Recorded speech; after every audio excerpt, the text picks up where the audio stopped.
இதோ அந்த മേജർ പോലെ വാഴ വേണ്ടും. മേജർ മതിലിന്റെ വർക്ക് ഒരു ദിവസം കൊണ്ടല്ലേ അവർ തീർത്തിട്ട് പോയത്. താൻ ഏത് ലഡാക്കിലായിരുന്നു? இதோ இந்த സുനകൻ പോലെ എനിക്കറിയാം ഏത് ഉറപ്പുള്ളത് ഏത് ഉറപ്പില്ലാത്തത്. അതല്ല, അത് മഹേശ്വരി രാജി, അതിന്റെ കെട്ടിയോളല്ലേ. ആ ഉറപ്പല്ല പറഞ്ഞത്, നല്ല സ്ട്രെങ്ത് സ്ട്രെങ്ത്. ഒറ്റ മിനിറ്റ്, എന്താ ഇവിടെ മുതൽ വേല ആരംഭിക്കണം. എന്ത് മതിൽ വേല? മതിലല്ലേ ഈ കെട്ടിക്കണത്?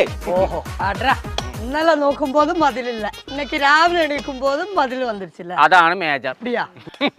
இங்க வா. இந்த மதில் யார் கட்டியே? അത് നീതാ அல்ல, அந்த மதில் யார் கட்டி? അന്ത മതിലും കെട്ടിയത് നീ. ஓ அந்த மதில். അന്ത മതില அல்ல, இந்த മതിൽ யார் കട്ടി? അത് ടാറ്റ. Bye bye. അതല്ല, അത് ടാറ്റ വയറോൺ. ഞാൻ സുനകൻ വയനാട്. അതുകൊണ്ടാണ് നിനക്ക് തരാത്തത്. വാ കാണിച്ചു തരാം. സുനകൻ, ഈ മതിൽ കെട്ടാൻ കാരണം എന്താണെന്നറിയോ? എന്റെ വീടിന്റെ ഭംഗി പോകില്ല, വീട് ഫുള്ളായിട്ട് കാണാൻ പറ്റും.